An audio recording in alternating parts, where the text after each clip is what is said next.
66 పుస్తకముల్లో క్రీస్తు. సంఖ్యాకాండం. గ్రంథకర్త మోసే. కాలం క్రీస్తు పూర్వం 1444 1405. అధ్యాయములు 36.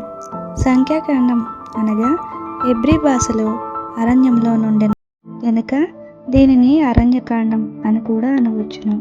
ఈ గ్రంథంలో 39 సంవత్సరముల చరిత్ర వ్రాయబడి ఉన్నది. సినాయి పర్వతం నుండి బయలుదేరిన నాటి నుండి మోయాబు మైదానం చేరుకునే వరకు అద్భుతంగా దేవుడు వారిని నడిపించుటను, అయినను అనేక రీతులుగా ప్రజలు సనిగి కొనుక్కుటను గురించి ఈ గ్రంథం తెలియజేస్తుంది. ఈ కాండంలో ప్రజలు పరీక్షించబడిరి. రక్షించబడిన హృదయము అవిశ్వాసమును పరిశోధించి విడిచిపెట్టాలి.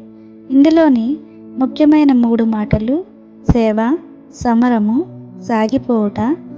40 సంవత్సరములు అరణ్యంలో ఇజ్రాయేలీలు ఆకాశం నుండి మన్నాను, బండ నుండి మధుర జలములను పొందిరి. వారి వస్త్రములు పాతకిల్లలేదు, పాదములు వాయలేదు.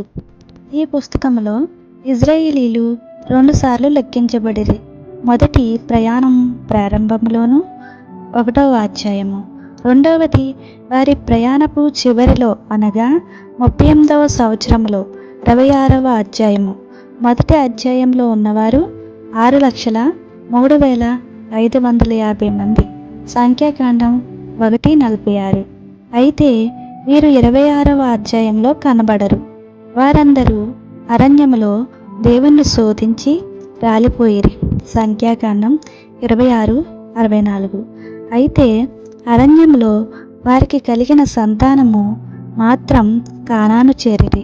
వారిని గురించిన లెక్క 26వ అధ్యాయంలో చూడగలం. కానీ విశ్వాస హృదయంతో ముందుకు సాగిన యెహోషువ, కాలేబులు కానాను చేరగలిగిరి గనుక విశ్వాసం ద్వారా మనము కూడా పరమ కానాను చేరగలమని నిరీక్షణ కలుగుచున్నది.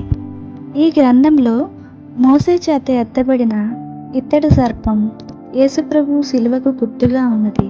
సంఖ్యాకాండం 21:4-9 వరకు. యోహాను 3వ అధ్యాయం 14.